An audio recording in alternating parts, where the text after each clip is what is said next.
حضرت عبداللہ بن عمر رضی اللہ تعالیٰ عنہ سے روایت ہے، ترى الناس الهلال فأخبرت رسول اللہ صلی اللہ علیہ وسلم انی رأیته فصام وأمر الناس بصیامه، لوگوں نے چاند دیکھا تو میں نے نبی کریم صلی اللہ علیہ وسلم کو اطلاع دی کہ میں نے بھی چاند دیکھا ہے، تو آپ صلی اللہ علیہ وسلم نے خود بھی روزہ رکھا اور لوگوں کو بھی روزہ رکھنے کا حکم دیا۔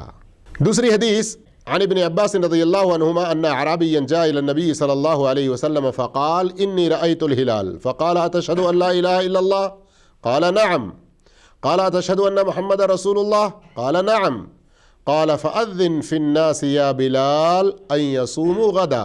ایک بدو نبی کریم صلی اللہ علیہ وسلم کی خدمت میں حاضر ہوا اور عرض کیا کہ میں نے چاند دیکھا ہے، تو آپ نے اس سے دریافت کیا کیا تو گواہی دیتا ہے کہ اللہ کے سوا کوئی سچا معبود نہیں ہے؟ تو اس نے کہا ہاں۔ پھر آپ صلی اللہ علیہ وسلم نے پوچھا کیا تو محمد رسول اللہ کی گواہی دیتا ہے؟ اس نے کہا ہاں۔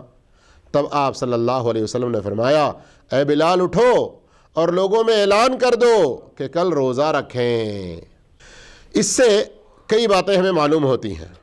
پہلی بات یہ معلوم ہوتی ہے کہ مسلمانوں کو نیا چاند دیکھنے کا اہتمام کرنا چاہیے، اور ہر مہینے کا چاند دیکھنے کا ہم اہتمام کریں اور اچھا ہے۔ کیوں؟ اس لیے کہ مہینے بھر میں کبھی نفلی روزے رکھنے کی بات ہوئی، خاص طور پر ایام بیض جسے کہتے ہیں 13، 14، 15، یا عورتوں کی ماہواری یا ان کی زچگی کے بعد نفاس کی حالت کے دن، اور اسی طرح سے کسی عورت کی شوہر کا وفات ہو گیا یا پھر کسی عورت کو طلاق ہو گئی تو عدت گزارنا ہے نا، تو عدت کیسے گزارنا ہے؟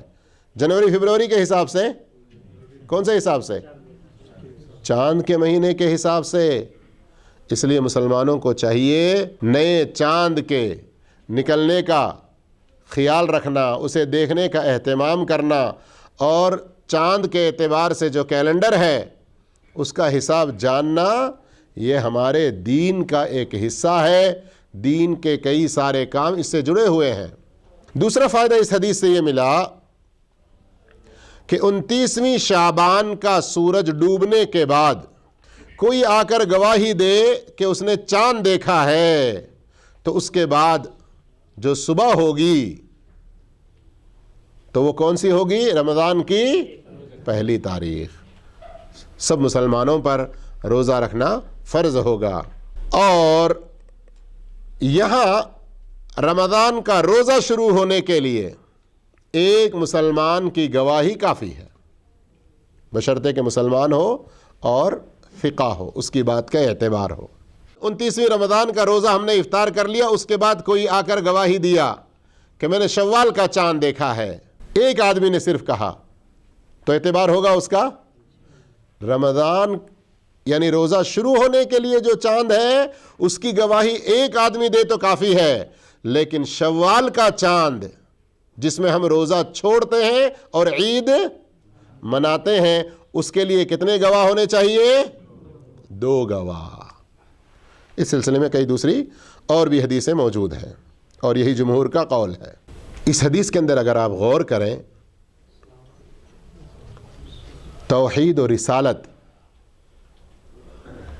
اس کی شان، اس کی عظمت، اس کی اہمیت معلوم ہوتی ہے۔ اس آدمی نے آ کر گواہی دی چاند دیکھنے کے بارے میں، تو آپ صلی اللہ علیہ وسلم نے کیا پوچھا اس سے؟ لا الہ الا اللہ کی گواہی دیتے ہو؟ محمد رسول اللہ کی گواہی دیتے ہو؟ تو میرے بھائیو، یہ بہت بڑی شان ہے اس کی۔